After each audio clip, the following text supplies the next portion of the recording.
Yep, that was me. You're probably wondering how I ended up in that situation. Well, it all started with a dangerous, and I mean truly dangerous combination. A freshly brewed espresso and a sudden, lethal dose of unearned, unwarranted, and highly combustible overconfidence. It was a Tuesday.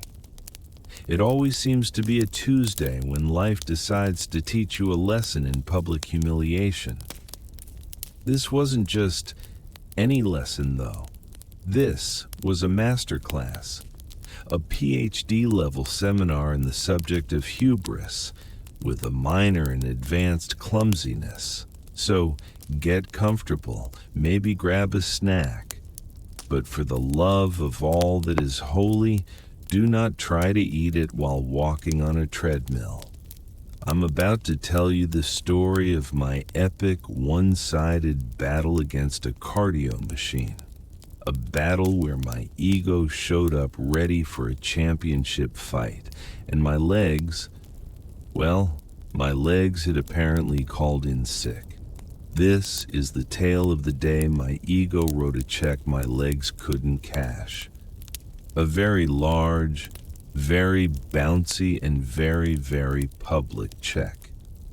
It's funny how your brain can trick you. 1 minute, you're a perfectly rational human being, aware of your own physical limitations. You know you can't fly. You know you can't breathe underwater. And you know deep down in your soul that your personal best on the treadmill is more of a gentle trot than a majestic gallop. But then, something shifts. A wire gets crossed. For me, that wire was sizzling with caffeine. Glorious, potent, mind-altering caffeine. That morning, I wasn't just awake. I was activated. I didn't just drink coffee. I mainlined a cup of pure liquid ambition. It was one of those artisanal coffee shops where the barista looks like he's forging a sword, not pouring a latte. The result was a double espresso that didn't just wake me up. It rebooted my entire operating system. As the caffeine hit, it was like a software update for my ego. All the usual files, doubt X, caution DLL, rational fear cis, were instantly deleted and replaced with a single massive program, Invincible X, and it was running hot. My heart was already doing a drum solo before I even saw the gym. I felt like I could solve complex mathematical equations, write a symphony, and probably, just probably, run a 7-minute mile. This, my friends, was a mistake. A glorious, jittery, heart-palpitating mistake. Because with this newfound power, this surge of manufactured energy, I didn't think I should probably organize my sock drawer. No, my brain, in its infinite caffeinated wisdom, screamed a single catastrophic thought. Let's go to the gym and show everyone. The gym on a Tuesday morning is its own special ecosystem. You can smell it from the parking lot. A unique blend of industrial strength cleaner, sweat, and the faint aroma of shattered New Year's resolutions.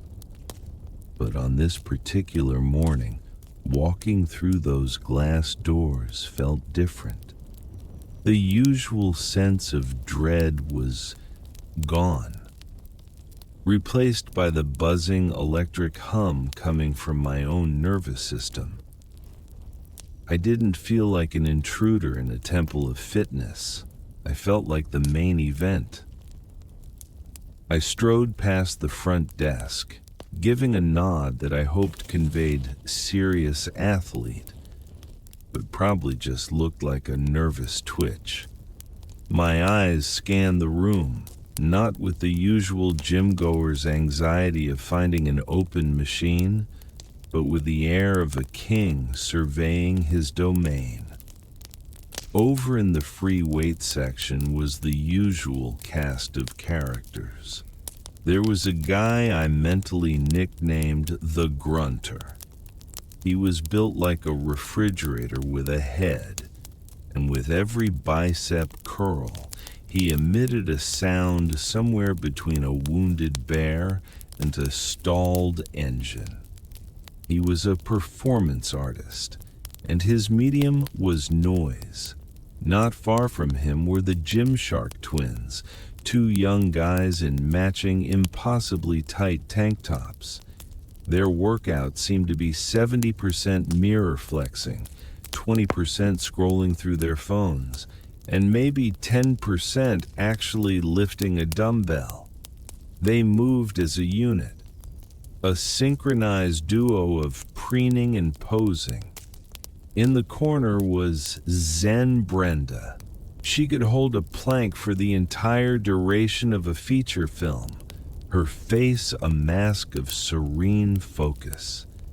She was an island of tranquility in a sea of testosterone and clanging metal. She was everything I was not. Calm, centered, and probably not vibrating on a molecular level from a caffeine overdose. And then there was him, the final boss of every commercial gym, Captain Cardio. This guy was a permanent fixture on the elliptical, his legs a blur, his face locked in a determined grimace. He wore a sweatband unironically, and looked like he was single-handedly powering the building's electrical grid. He was lean, he was focused, and he was my unwitting rival. My usual routine was to find the most secluded machine possible, do a few half-hearted reps, check my phone for 20 minutes, and then leave. Minimum effort for maximum self-deception. But not today. Today, the caffeine demanded a stage. I felt a gravitational pull toward the center of the gym floor. There, gleaming under the harsh fluorescent lights, stood a row of treadmills. They weren't tucked away. They were front and center, a runway for glory. Or, as it would turn out, a launch pad for humiliation. The front row faced a massive wall of mirrors, ensuring that you and everyone behind you had a perfect view of your workout. My internal monologue, usually a whisper of self-doubt, was now a booming baritone. "Look at them," it said. "Mere mortal conveyor belts. They think they can contain this energy?" It was ridiculous. I was a man who considered taking the stairs a major cardiovascular event, but the espresso didn't know that. The ego didn't care. It saw Captain Cardio, a blur of rhythmic grace, and felt a primal urge to compete.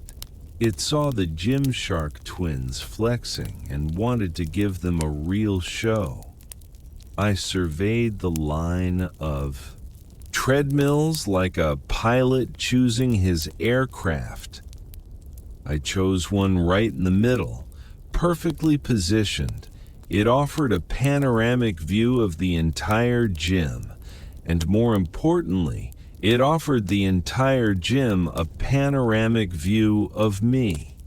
It was the most visible, most prominent, most idiotic choice I could have made, and it felt absolutely right. As I stepped onto the belt, I felt a surge of adrenaline that was 50% caffeine and 50% pure hubris. This wasn't just a machine. This was my pedestal. This was my moment. I took a deep breath, and I prepared to do something I hadn't done in a very, very long time. I was going to run, intentionally, in public. The stage was set, the audience was mostly oblivious, and the main actor was dangerously over-caffeinated and ready for his tragic comedic debut. Standing on that treadmill felt like standing at the edge of a cliff. A very safe cliff with a cup holder, but a cliff nonetheless. I could still back out. I could select a nice, sensible walking pace, a gentle 3.5 miles per hour, perhaps. My logical brain, a tiny, muffled voice screaming from a locked basement somewhere deep inside me, was begging for this option. "Please," it whimpered, "think of your dignity." But the espresso-fueled demigod now in control just laughed. A leisurely stroll? That was the old Henry. The new Henry, the caffeinated conqueror, didn't stroll. He blazed, my eyes fixed on the digital display. My fingers hovered over the speed buttons. The little plus and minus signs seemed to mock me. "Go on," they whispered. "You know you want to." My gaze drifted to my reflection in the giant mirror. I squared my shoulders. I puffed out my chest, a move I'd seen the grunter do. In my mind's eye, I was a cheetah, coiled and ready to spring. I had to establish a warm-up. I pressed start. The belt began to move with a low hum. The display lit up. 1.0 ph, a crawl. This would not do. My finger started tapping the plus button. Tap 1.5, tap 2.0. I bypassed walking entirely. Tap, tap, tap 3.0, 4.0. I settled at 4.5, a brisk jog.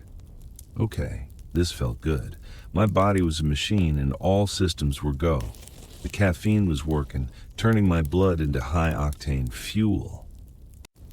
My purpose at this moment was to look incredibly impressive on this specific treadmill. I imagined a movie montage. Me running effortlessly, sweat glistening artistically on my brow. The camera would circle me in slow motion. Other gym goers would stop, their faces a mixture of awe and admiration. This internal fantasy was so vivid, it started to feel real. My ego, already inflated, began to swell to parade float proportions. The 4.5 mph jog felt pedestrian. I wasn't here to be pedestrian. I was here to make a statement. My eyes flickered to the next treadmill. A woman was running on it, her ponytail bouncing in perfect time. I glanced at her console. 6.5, a challenge, an unspoken gauntlet had been thrown down.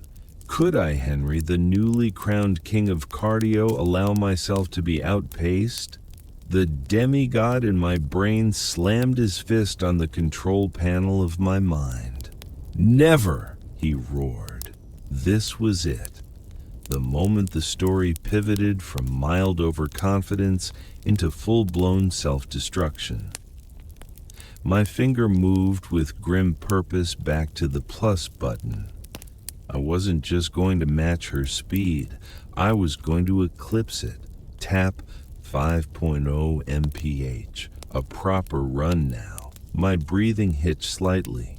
Tap 5.5. Okay, things are getting serious. Tap 6.00 mph.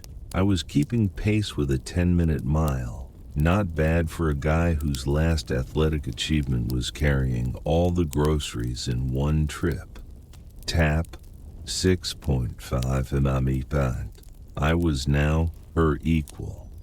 But equality wasn't the goal. The goal was dominance.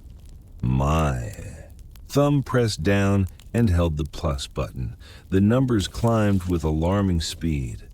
6.6, 6.7, 6.8.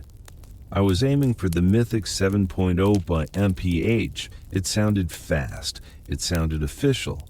The hum of the motor deepened into a determined growl. My legs, which had been cooperating until now, sent a frantic memo to my brain. Management? Required RPM is exceeding factory specifications. My ego marked the message as spam. 7 or 4 word calf. I had arrived. I shot a quick glance at my reflection, trying to look casual, like this was my default setting.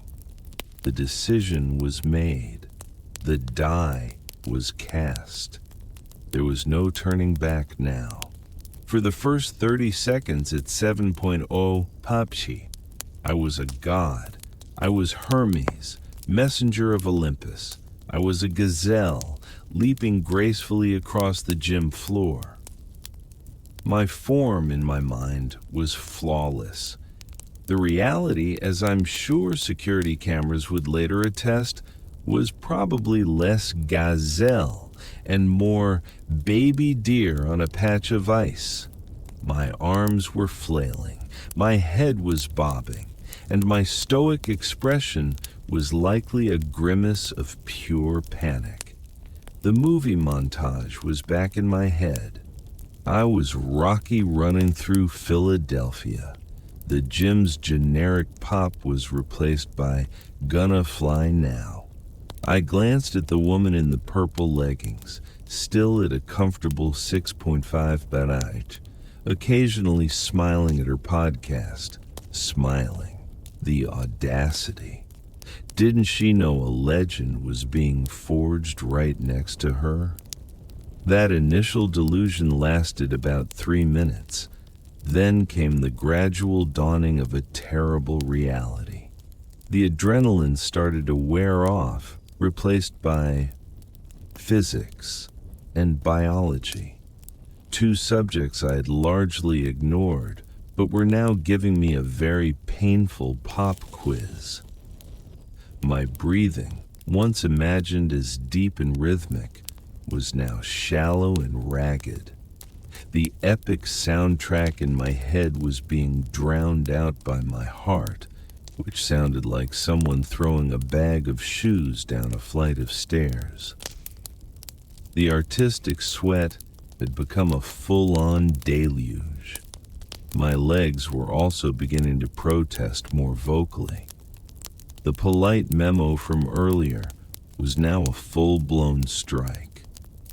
My quads were burning. My calves were screaming.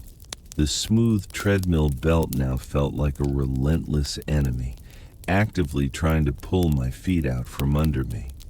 Each step was a gamble. I snuck another look in the mirror. The majestic running god was gone. In his place was a very red, very sweaty man who looked like he was in a desperate fight for his life. My face was a contorted mask of exertion and regret. A sane person would have slowed down. But my ego was in a full-blown panic.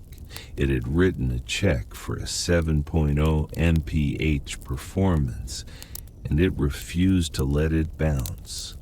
Slowing down was an admission of weakness. The shame would be unbearable. So I did the only thing my caffeine-addled brain could think of. I doubled down.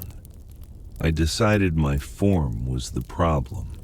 I tried to run more on the balls of my feet, which resulted in my calves threatening to divorce the rest of my body. I tried pumping my arms more forcefully, which just made me look like I was fighting a swarm of invisible bees while jogging. My world had shrunk to the 5-foot rectangle of moving rubber I was trapped on. My nemesis, my prison. My mind started to bargain. Just 30 more seconds, it pleaded. But the timer on the display was moving with the speed of a tectonic plate.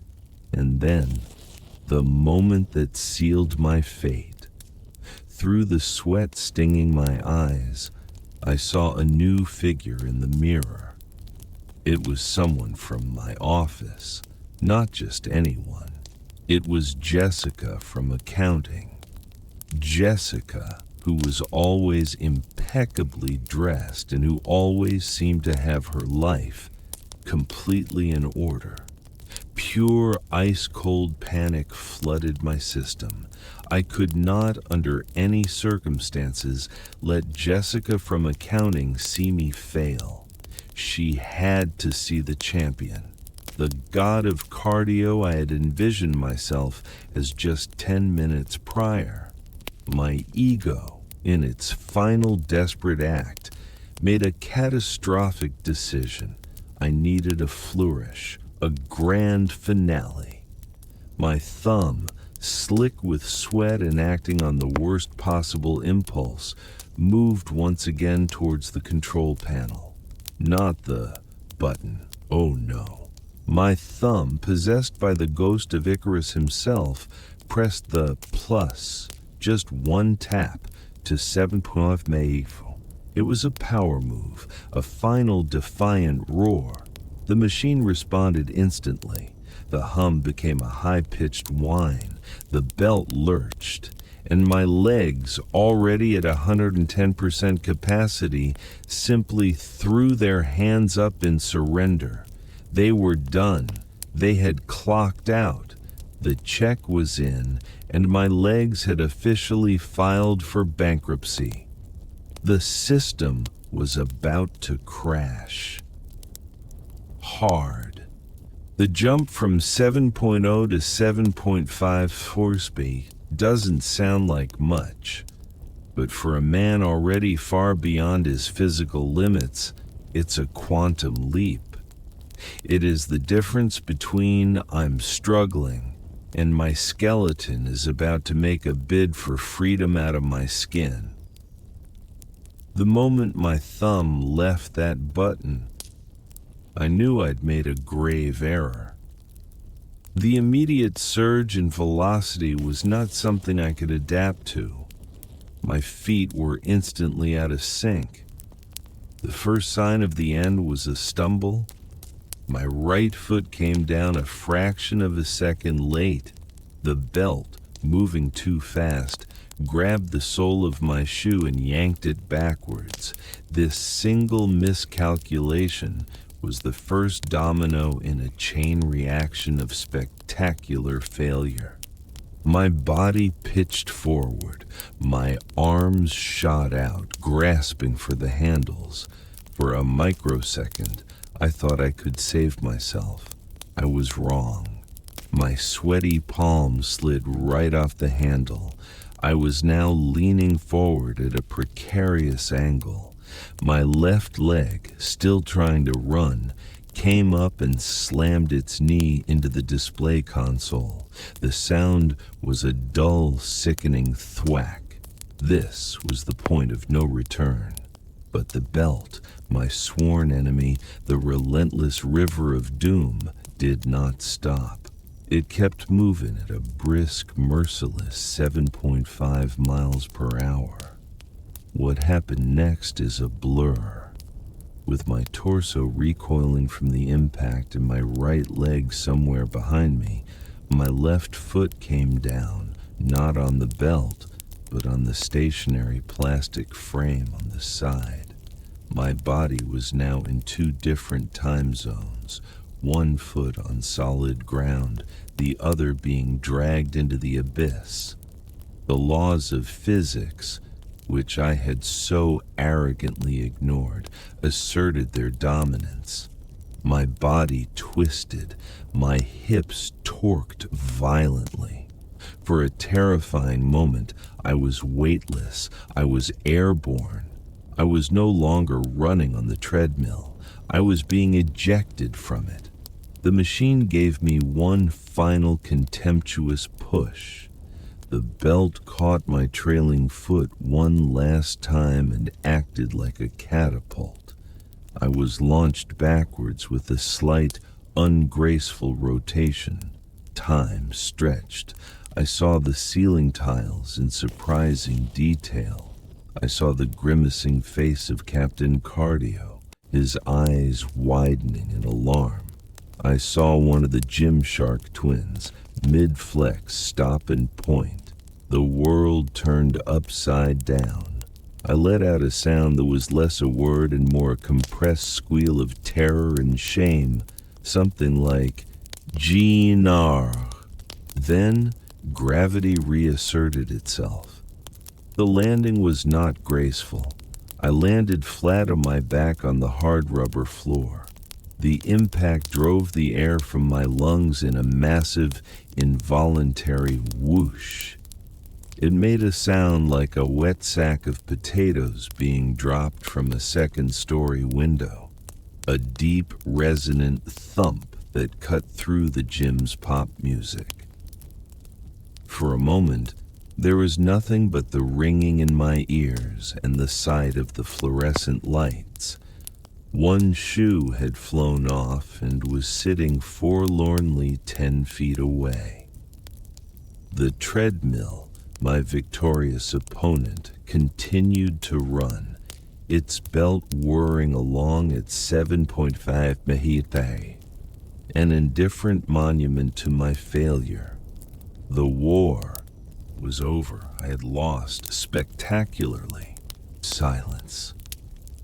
That's the first thing I remember. For a perfect moment, the entire gym seemed to hold its breath. The only sound was the triumphant hum of my conqueror, the treadmill, running its victory lap. Lying on my back, I felt like a flipped-over turtle. The primary sensation was a wave of heat washing over my body. It was the feeling of pure, uncut humiliation.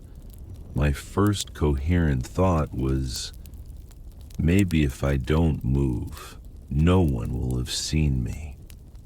That hope was shattered by a pair of expensive-looking running shoes entering my field of vision.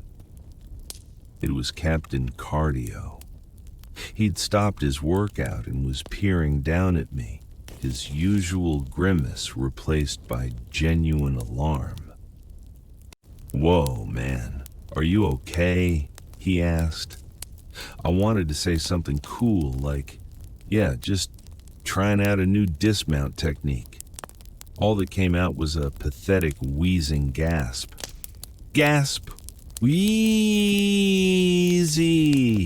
His face shifted from concern to, "Oh boy, this is serious concern. Don't move, man. Just breathe." By now, a small crowd was gathering. My worst nightmare was coming true. I was not just a failure. I was a spectacle. The Gymshark Twins were openly staring. One was holding his phone up, and for a horrible second, I was sure he was recording my demise for a Gym Fails compilation. And then I saw her, Jessica from accounting. She was standing near the water fountain, frozen mid-step, looking right at me. Our eyes met. Her expression wasn't mockery. It was pure, unadulterated shock. The kind you see on bystanders in a disaster movie. It was 1,000,000 times worse than being laughed at. Someone with a staff shirt hurried over and hit the emergency stop button on my treadmill. The whirring finally died with a sudden clunk. "Sir? Sir, can you hear me?" the trainer asked. "My shoe," I wheezed, pointing a trembling finger at the lonely sneaker by the dumbbell rack. It seemed important. "Okay, let's not worry about the shoe right now," he said gently. "Can you feel your toes?" I wiggled them. Good. Paralysis could be crossed off the list of humiliations for the day. Slowly, with the help of Captain Cardio and the trainer, I sat up. Every muscle protested. Getting to my feet was the true walk of shame. It was a slow, creaking, groaning affair. Once vertical, I had to lean on the very machine that had so thoroughly vanquished me. The crowd dispersed, people awkwardly returning to their workouts, trying to pretend they hadn't just witnessed a man achieve liftoff from cardio equipment. I retrieved my shoe. I limped to my water bottle. I avoided eye contact with everyone, especially Jessica, who was now studiously examining the ingredients on a protein bar. My mission was simple: get to the locker room and flee this house of horrors. Each step was a painful reminder of my folly. But the most profound pain was in my ego. It was shattered. The espresso-fueled demigod had been slain.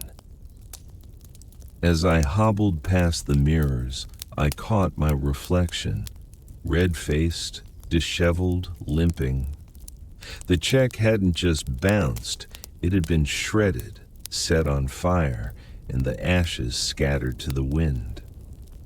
In the end, I didn't quit the gym forever. It took a week for the bruises, both physical and psychological, to fade. The first time I walked back in, I did so with the humility of a pilgrim. I avoided the treadmill section like it was a quarantined zone, giving it a wide berth and a respectful nod before finding a quiet, stationary bike in the furthest, darkest corner. The lesson was learned. The ego is a terrible navigator. It will confidently steer you directly into an iceberg while assuring you it's a shortcut. The combination of caffeine and confidence can create a powerful illusion, but reality, much like a treadmill belt set too fast, always wins. My relationship with the treadmill has changed. We have an understanding. I respect its power, and it agrees not to turn me into a human projectile. I stick to a sensible walking pace. A nice, comfortable 3.8 mph is my new jam. I've embraced the gentle stroll. I've accepted that I will never be Captain Cardio, and I am perfectly okay with that. Sometimes I see someone new, full of that bright-eyed confidence, step onto one of the treadmills in the front row.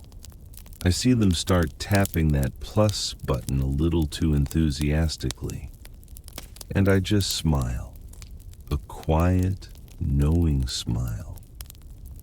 And I send a silent prayer to their shins and to their dignity, because I know what it's like when your ego starts writing checks, and I know the distinct thudding sound they make when they bounce.